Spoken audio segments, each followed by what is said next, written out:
What would you do if the child you once called your own was found eating alone in the rain, because of something you did? If that question pulled your heart for even a second, stay with me till the end, because this story will change the way you see love, forgiveness, and what it truly means to be a parent. And hey, if you believe every child deserves a second chance, don't forget to like this video, subscribe, and share it with someone who needs to hear it today. It all began on a stormy evening in downtown Chicago. Thunder roared above the city skyline, and people hurried under umbrellas, trying to escape the heavy rain. But one man, Richard Sterling, a billionaire known for his steel empire and spotless suits, wasn't looking at the sky, he was looking out the window of his black Rolls-Royce. His driver had slowed down near a small diner because traffic was at a standstill. That's when Richard saw something that made his heart skip. There, under the leaking awning of the diner, sat a teenage girl, drenched from head to toe, shivering, holding a paper plate of food she'd clearly bought with the last few coins she had. She wasn't begging. She wasn't complaining. She was just quietly eating in the rain.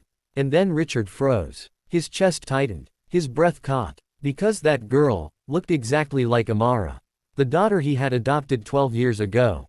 The little girl who used to run into his arms shouting, "Daddy, look.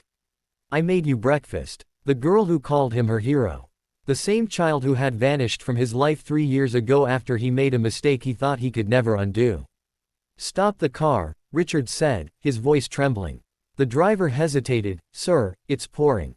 "I said stop the car." Before the car even came to a full halt, Richard had opened the door and stepped into the rain. The cold water hit his face, but he didn't care. Every drop carried a memory, her laughter, her drawings on his office table, her voice calling him, "Dad." "Amara," he shouted, running toward her. The girl looked up. Her eyes widened for a second, then turned away, like she hadn't heard him at all.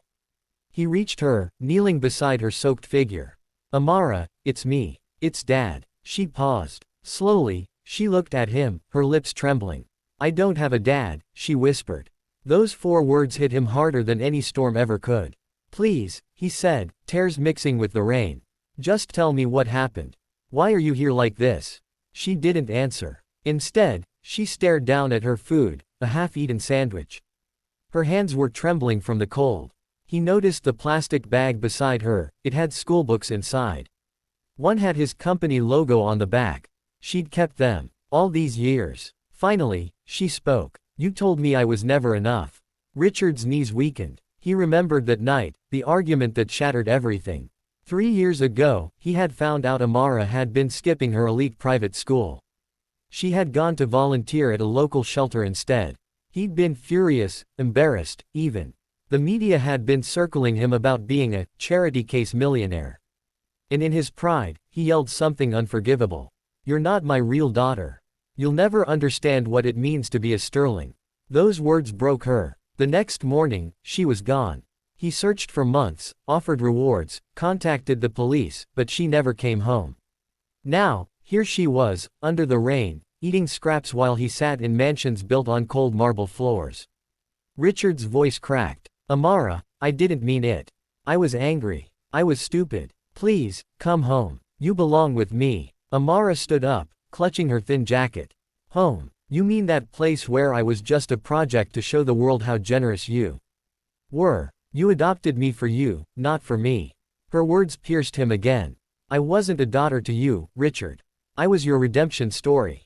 He had no defense. None. But as she turned to walk away, he noticed the way she limped. Her shoes were torn. He saw the bruise on her arm, faint but visible.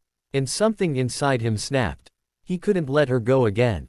He followed her quietly, watching her walk down the street to a small alley. Inside a run-down shelter, a few children sat around candles, sharing bits of bread. Amara set her food down and gave it to them. She smiled as they ate. That's when he understood. She wasn't skipping school years ago because she was rebellious. She had always been helping others. Even now, she was still giving, when she had nothing left herself. Tears streamed down Richard's face. He walked into the shelter slowly, holding his breath. The kids froze, then relaxed when they saw Amara nod slightly. "I see what you're doing," he said softly. "And I'm proud of you. I was wrong, so wrong." Amara looked at him with eyes filled with both pain and confusion.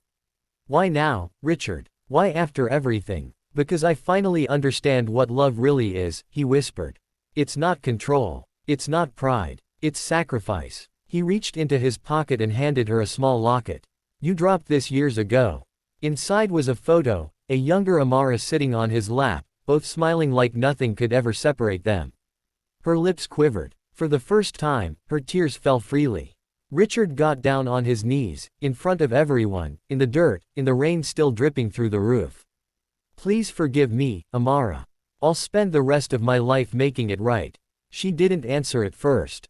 Then, slowly, she bent down and hugged him. And in that moment, the rain didn't feel cold anymore. Months later, Richard turned that small shelter into a fully funded home for abandoned children, named Amara's Place. He stepped down as CEO to focus on what he called the only legacy that matters, love. The world called it his redemption. But for him, it was just a father finally becoming one. So the next time you see someone alone in the rain, look closer. You might just find a story you thought was over, waiting for its second chance. If this story touched your heart, give it a like, and subscribe for more stories that remind us what truly matters: love, forgiveness, and humanity. Heart.